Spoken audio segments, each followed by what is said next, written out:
Are you fitting in or are you standing apart? That's the question. That's your choice today. One is easy, one much harder, because the harder one could come with criticism. What's happening? It's your boy, the ROB, Rob Hunter, another edition of Equal Matters.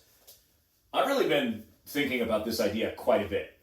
The idea of fitting in and sounding like everybody else and essentially wearing camouflage versus being bold and out front and standing apart from those that play the wall. Because to me, that's what fitting in is.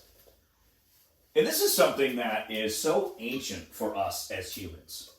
The idea that you don't want to rock the boat because you might upset your tribe. And if you think about where humans came from and where this fear programming came from, let's go back, 100,000 years. We lived in small groups. Groups of 100, 150, maybe groups of 20. So you didn't want to be outcast from the group because then you were on your own. And back then, it was so much harder to survive on your own versus running with your tribe. So safety came in the form of muting yourself or neutering yourself. And it still exists today. I just did some digging on some numbers and found a couple of different surveys that said 70% of people are so afraid to stand up and stand apart, so they fit in and mute themselves. But see, here's the thing. This is the challenge with fitting in. Fitting in is great in certain senses, right? But you can fit in by being different. In fact, it can be advantageous to fit into a group while still being yourself. Because in that 70% that are afraid to express themselves fully, that's how misery grows and misery spreads. It's like a little bit at a time. You hold back. You don't say anything. You don't challenge the ideas, the conventional wisdom. So you become more and more camouflage. And my guess is that that number is way higher than 70%. It's just that 7 out of 10 of us will admit to muting ourselves. I'll give you a recent example. And this is how it works. I'm going to give you an example from a leadership standpoint inside of a corporate business and from a small business owner. And the reason I'm doing this is because this is the work that I do. I am looking for standard bearers who stand apart from everyone else in their industry and everyone else in their company that aren't afraid to be leaders. Or maybe they are afraid to be leaders but want to step more into that role. So this is critical to understand the difference. Business owner I recently met admitted that business has been struggling. There's new technology that is interrupting his business, so there's some challenges there. The way that people value his services have changed because of this technology. So he came up with this new idea, a new product to offer. And this was a bit of a risk for him, because it's been very traditional. This has been in the family business for a very long time. So upsetting the apple cart was a big risk. But he decided to go for it. And in taking this risk came the criticism. Some of the old guard, some of the old clients, when they got their email, didn't like the new offering. Questioned his morals, did so loudly. Protested, you might say. So the business owner backed off. That is why people prefer to fit in, because it's easier. Because when you step forward, you take shots, you take criticism. So my background is in radio broadcasting, and I've been criticized for just about everything I've said on the radio, including the way I read the weather. One lady, a few years ago, constantly hit me up on Instagram to complain about my laugh and how much she hated my laugh. So eventually, you work through it, right? You develop what they might call thicker skin. And then you can become more comfortable with standing apart from everybody else. Because that was one of my goals in radio, is to not sound like everybody else. Because my industry that I came from, talk radio, 90% of the hosts in America lean the same way and say the same thing. You could go to Omaha, Nebraska, Phoenix, Arizona, Portland, Maine, listen to talk radio. It could be Post 1, 2, and 3, and they're going to tell you the same thing. They're going to pick the same news story. They're going to tell you the same opinion about it. They're interchangeable because that's what fitting is. But fitting in is boring, even though it's easy. So I wanted to be different. I wanted to be in that 10% that rocked the boat a little bit. And at first it was hard because that criticism stung. Criticizing my laugh? Oh, come on. Criticizing the way I read the weather, for crying out loud? Criticizing opinions that I had? Some of them were nasty. I got some nasty threats. But you continue to persevere and move on because otherwise you mute yourself. And muting yourself erodes you, leads to misery. Because there's some other statistics for you that just blow your mind. And this is another one where I think the number's really higher, but 2/3 of people do not like their jobs at all. I want to say the number's closer to 80%. People just don't want to admit it. Maybe to themselves, maybe out loud, because there's too much fitting in. And that's what this business owner decided to do. He went back to fitting in to the traditional ways that his industry offers products. And guess what? Business is still struggling.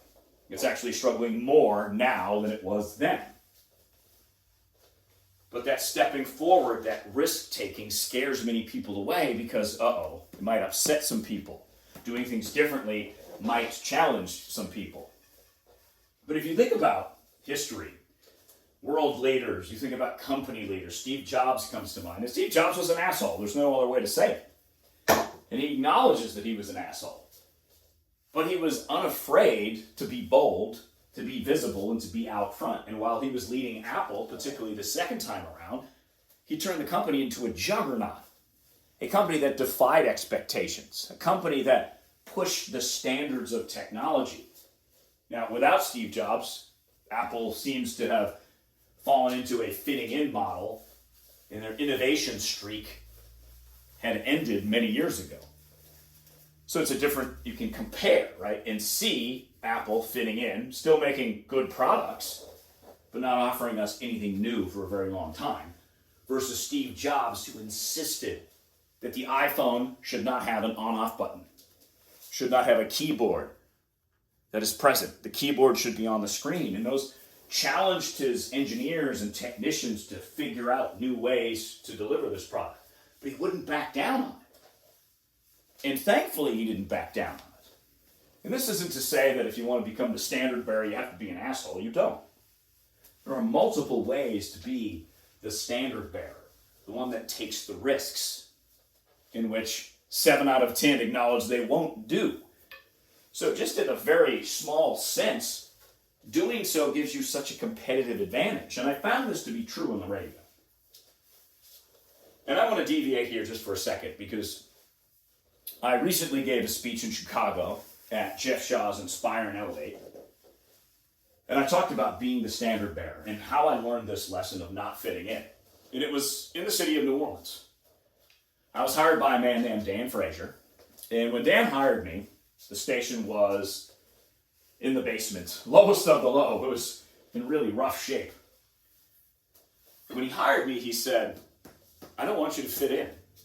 I liked your tape. You had to send in a tape, a CD back then. I liked your CD because it didn't sound like everybody else.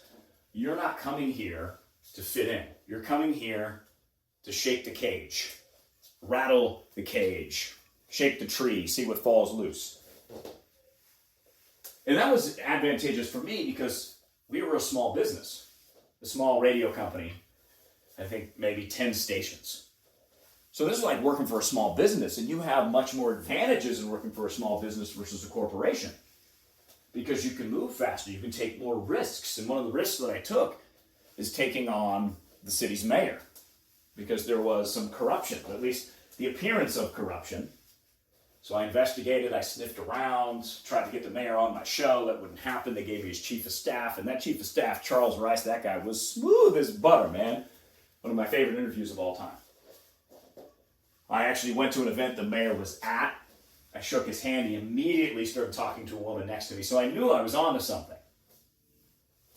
And what I was on to was learning how to be the standard bearer because New Orleans, just like many major cities in America, has a good media presence, but in that media presence are corporations. And corporations like to fit in.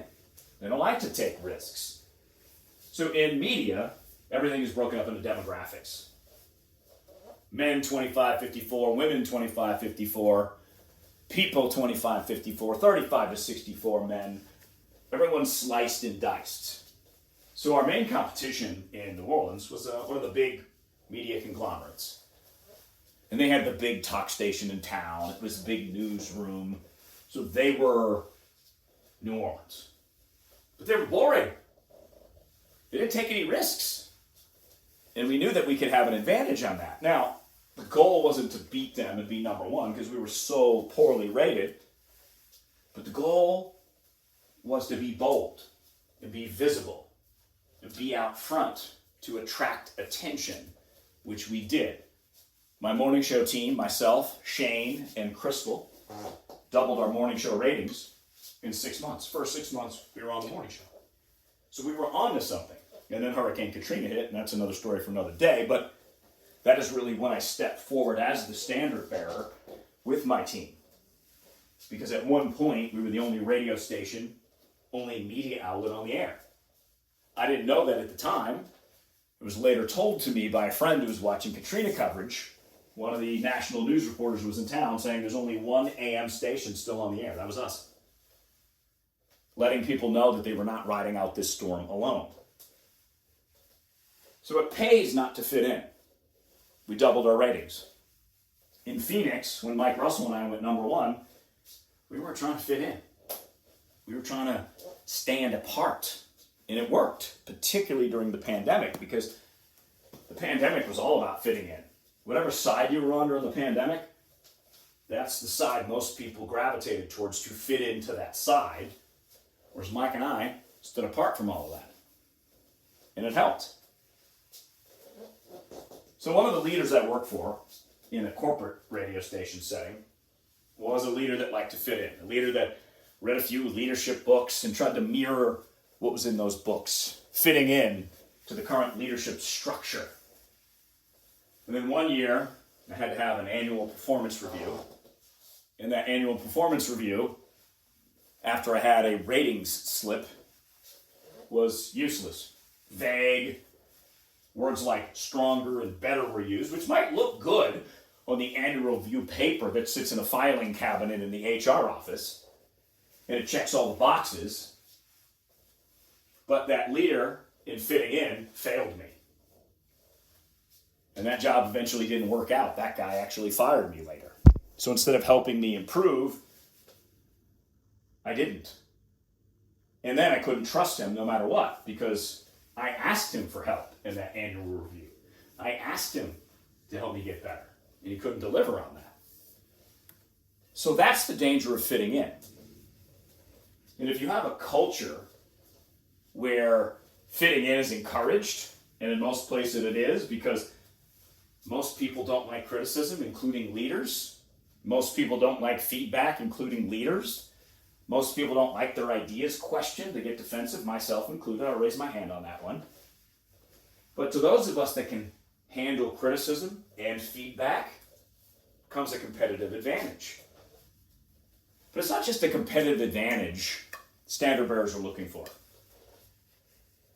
Because fitting in is why culture falls apart. Fitting in, a lack of taking risks, is why jobs get boring and unfulfilling, and why most people don't like their jobs. And fitting in as a small business makes it harder to make money because you're competing with everybody else that's in your field. And I'll give you my own example. Coming out of the gates of entrepreneurship, I was a communication coach, which is great. I can help you with that all day long. I can help you get your message across in an entertaining way, in a quick way, in a clear way, so that it is easily understood and easily adopted. Like my man Dave, who had to present a strategy to an executive leadership team, and he admits he struggled with it. Couldn't get the point across. They were rolling their eyes at him, checking their phones. So we reduced the 12-minute speech to a 3-minute speech. We hit the highlights. We practiced it. And he said, well rehearsed, well received. It's exactly the position you want to be in when you're the director of global strategy. So So think about that. That communication angle is helpful. An executive I worked with improved his executive presence. He wanted to get noticed by the C-suite. And he is getting noticed by the C-suite because of the work we did in the communication space. But if you go on LinkedIn and type in communication coach, you're going to get a million options. So me competing with communication coaches was like climbing Mount Everest. Some people are more established. Some people have better marketing than I do. Some people are prettier than I am. And they get hired. And they already have their ecosystem. So I knew I had to get off the wall and stop trying to fit in with communication coaches, because I think most of them are boring, quite honestly. I think most of them give you lame advice like my boss gave me. And that's when it started to click with me that I'm not working with leaders who are trying to fit in. I'm working with the standard bearers who are bold and visible and out front. People that are like Steve Jobs, or people that know they have it in them to be the standard bearer and want to step forward. But we can learn how to approach being the standard bearer, because there's a couple of key things about being the standard bearer that matters. You got to know how to broadcast yourself into our communication, right? You got to know how to speak your values, how to revolve around a theme, how to constantly reinforce that theme, and then how to be consistent enough with the stories you tell, the lessons you've learned, the failures you've experienced, things that back up your ideas. And then, of course, how you handle criticism.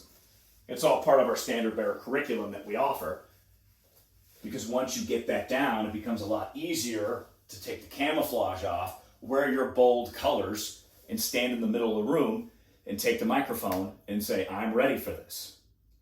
So for that business owner that shied away from the risk because of criticism, the idea is, let's manage this criticism. Maybe there's a way to interact with the criticism that turns people into loyalists, which I have done many times in having conversations with critics. Because let's face it, criticism is so easy. Criticism comes naturally to us. We do it every day. We criticize people in traffic. We criticize anything we don't like, which is why people want to fit in rather than rock the boat, rather than shake it up. But that'll get you nowhere. You know that, I know that. And in my own corporate experience, when I had opportunities to really be honest, not only did I feel the best, but I performed the best. When I was muted, it was like I left a part of me on a shelf somewhere. Like I was taking part of my soul and leaving it behind. Not letting that part come out because fitting in. Fitting into the demographic that the company wanted. Whereas Dan, the guy that hired me in New Orleans, said, Rob, you're here to build your own audience. That's what this is all about. And I'll finish on this note for today on criticism.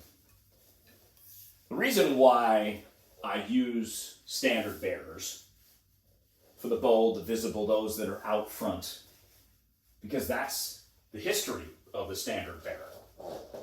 There's a war connotation here, but the point is still true.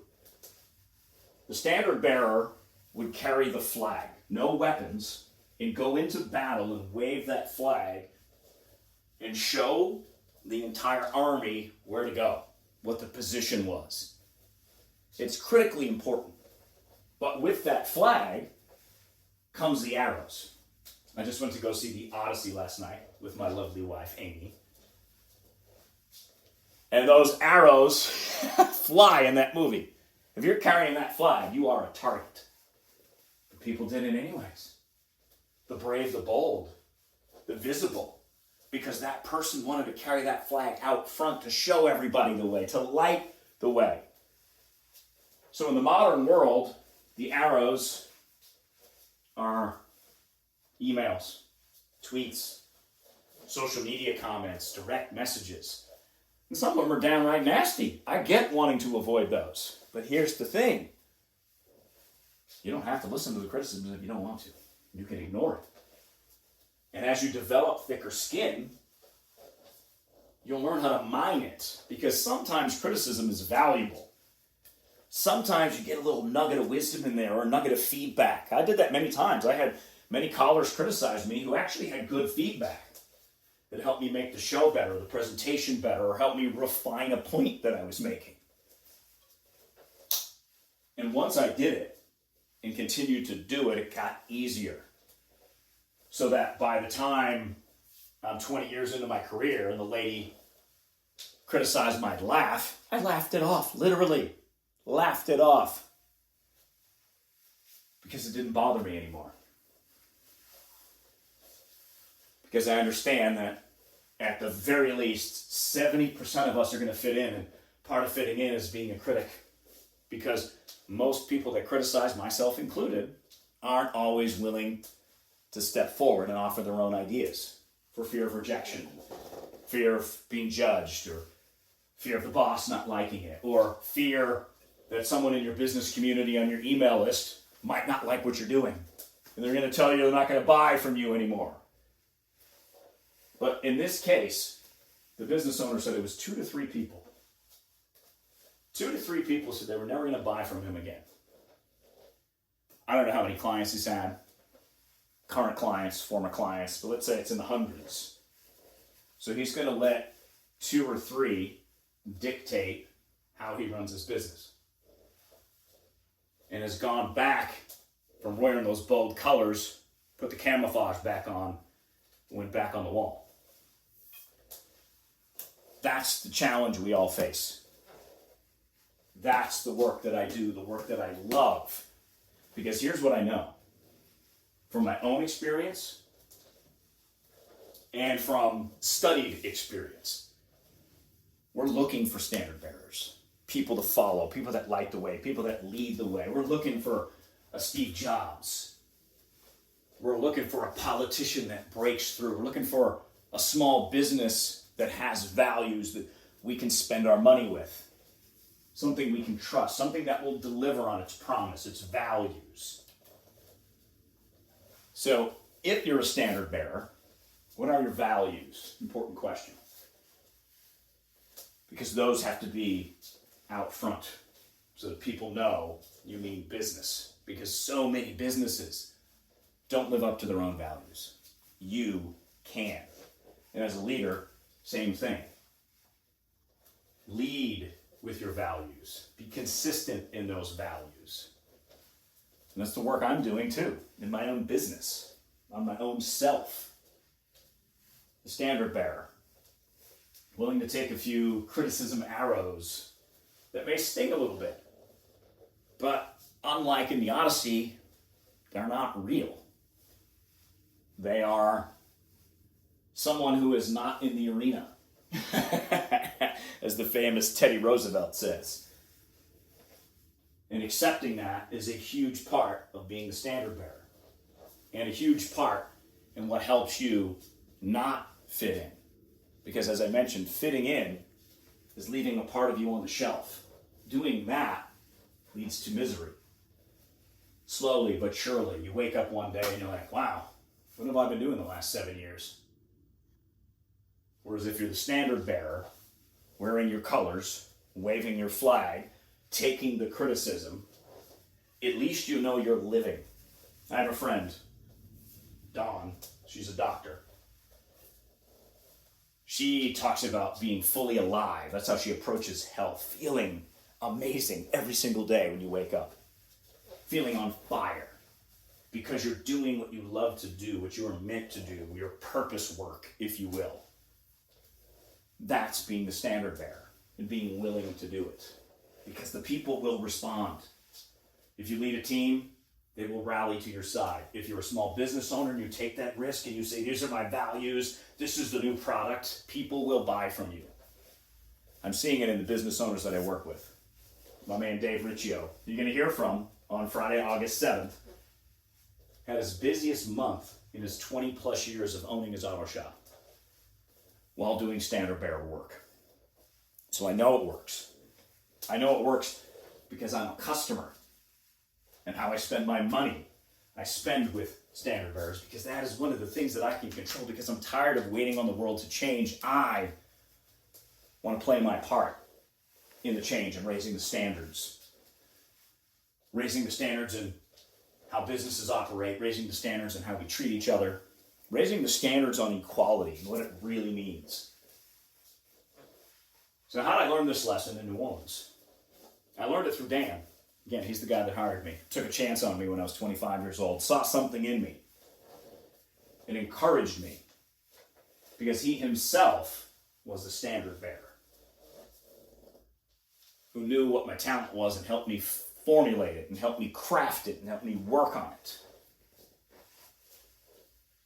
In that period of my life, from 25 to 27, from hired to Katrina, was amongst my most happiest, because I was being true to myself, unafraid. And I had a leader who encouraged that, brought that out in me. That's how we doubled our ratings. That's how we got the attention of one of our national hosts that we carried. A guy that was really my inspiration for doing things a different way. His name was Neil Bortz, based out of Atlanta. He too was a standard bearer. He too took the arrows, the criticism, and persevered through it because he was willing to stand apart. So that question is for you. Are you ready and willing to stand apart? If you are, and you want some help, I invite you to jump on a call with me or send me a message on Telegram. You can find both links right in the podcast description. My name is Rob Hunter, the ROB, the standard bearer. We'll talk soon. Cheers.